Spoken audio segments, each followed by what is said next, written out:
On le sait tous, en 1804, Haïti devient indépendante, après une révolution sanglante contre l'armée française. Mais en 1825, sous la menace d'une flotte française dans les rades de Port-au-Prince, le roi Charles X impose une rançon de 150 millions de francs or à Haïti pour que la France reconnaisse son indépendance. Haïti, n'ayant donc pas les moyens pour riposter, est obligé d'accepter de payer les 150 millions de francs or à la France.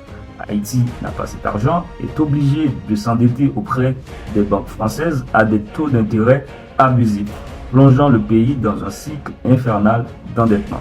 Pire encore, Haïti sacrifie son économie. Avant, le pays vivait de l'agriculture vivrière, où les paysans cultivaient pour nourrir la population, mais Boyer impose un système où les paysans sont forcés de travailler dans des plantations destinées à l'exportation pour justement générer de l'argent pour la France. Résultat, famine, pauvreté et destruction du tissu agricole local. 1838, la rançon est donc réduite à 90 millions de francs or.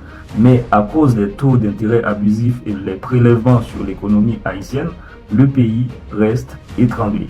1915, les États-Unis prennent le contrôle d'Haïti et de ses finances et dépouillent donc Haïti de ses réserves d'or. 1947, dernier paiement. Haïti finit donc de payer cette rançon grâce au travail acharné de ses paysans, soit 122 ans après son indépendance.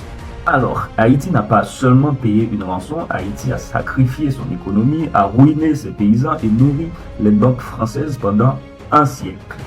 Et c'est pour cela, aujourd'hui encore, Haïti paye les répercussions de cette rançon et certains demandent réparation. Voilà, tout est dit. J'espère que tu as compris le pourquoi du comment Haïti a payé cette rançon et continue à en payer les frais. Allez, ciao!